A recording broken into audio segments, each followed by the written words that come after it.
So what do you say to everybody that says the Proud Boys are a white supremacist terrorist organization that just wants to fight and hurt people?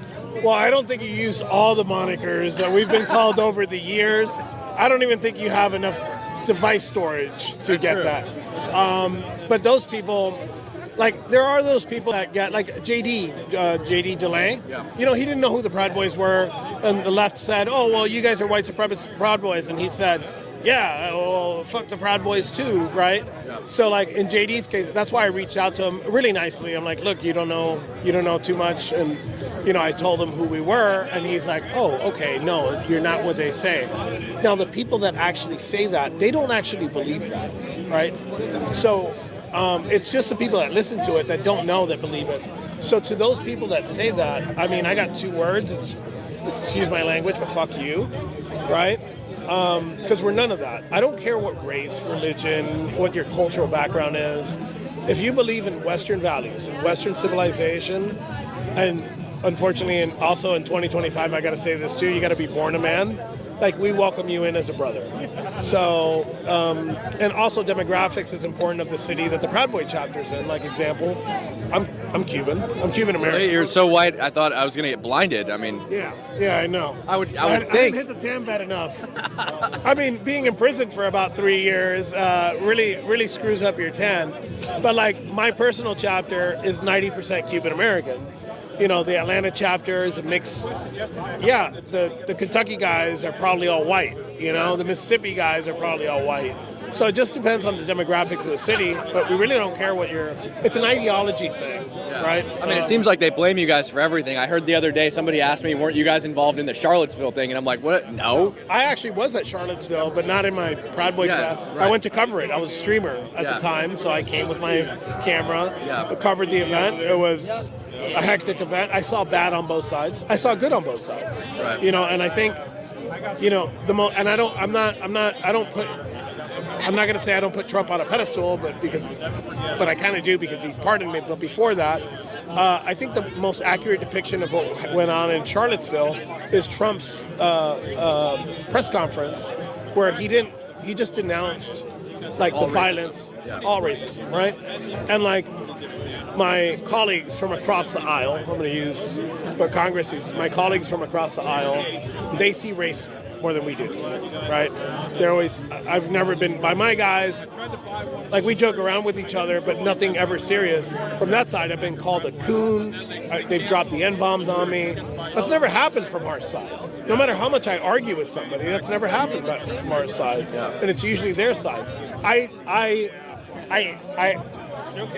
am a hateful person. I do run a hate group, but what I hate is authoritarian beliefs, you know, and that's what they want. And it's okay to believe that. I just think it's stupid. Yeah. You know, I don't want... These people claim to have a lot in common with you then, but it seems like maybe not. No, we definitely don't have hardly anything in common. And, you know... They claim to be against the same thing you're against, but it seems like they actually support it. They actually support it. Where were they for the 4 years of Biden? They weren't there. Yeah. You know, they're over here. Look, I think people that get detained by ICE should be treated humanely, right? I think that we could agree with. But they're out here and they're protesting, you know, illegal immigrants, which did break a law. It might be a misdemeanor, did break a law. Maybe some of them have been violent. Some of them have been pedophiles. Some of them have, like, hard charges. But the problem lies in where were they when they sentenced me to 22 years? Were they outside the prisons? Were they outside Freedom Corridor and the DC Gulag? They weren't. So I find it kind of hypocritical that they care more about people that aren't supposed to be here.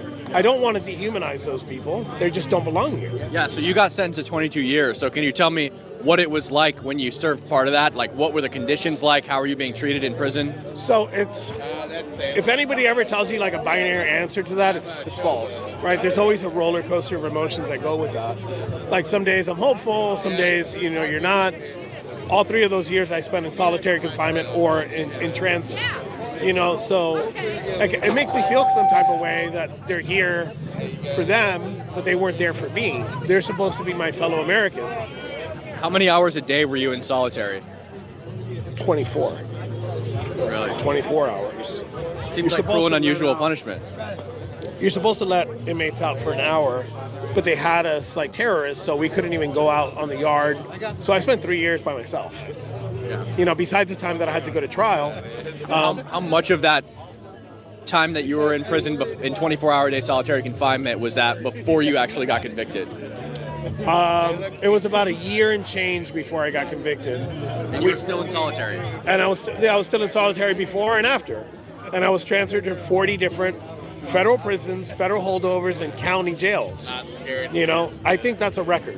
Apparently, I like breaking records. 22 years, longest trial in D.C. history, biggest case in DOJ history with the most voluminous amount of discovery.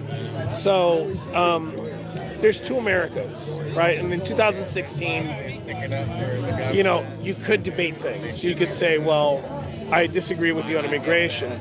We've come to a point where these two groups, right, aren't compatible with each other. I'm not going to pretend that I know a solution to that, but I don't see a solution, right?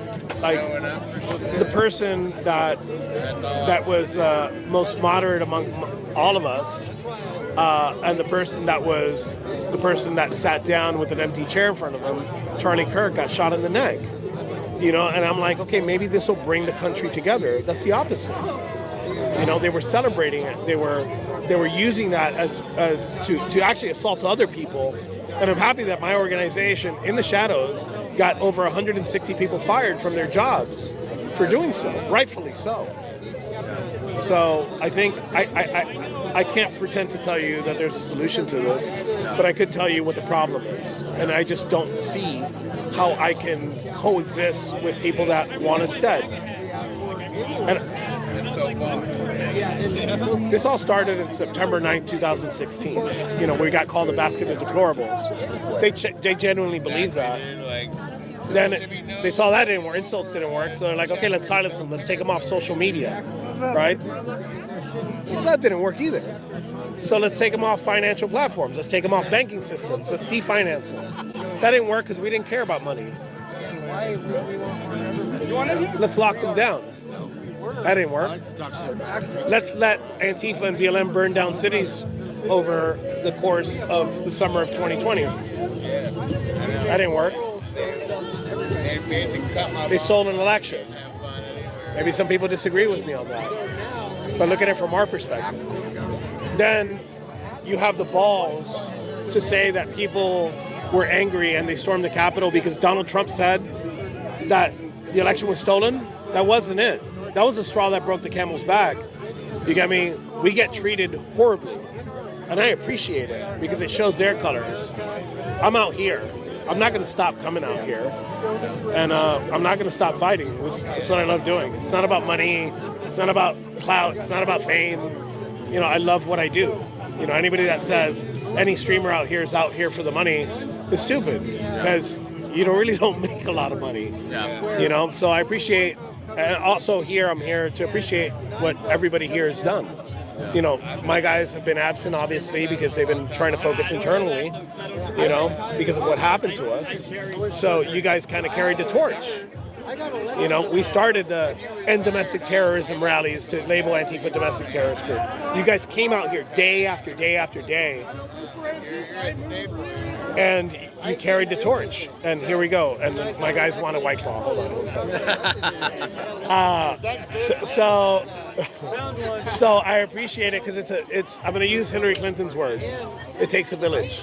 And it did, and now we've been successful, and we're celebrating. And what would you say? What's the mission of the Proud Boys? Make better men. That's it. We're not a political group. We're not here. We're not like a militia. We're here to make better men. And to each one of these individuals, the guys around me, some guys that I won't name, they have a different outlook on how to make better men. So iron sharpens iron. And we just want to drink a beer with the boys and grill and celebrate Western civilization, make sure we maintain it. Yeah, man. Sweet. Appreciate it, bro. Thank you, Ken. Yeah, of course. Thanks, man.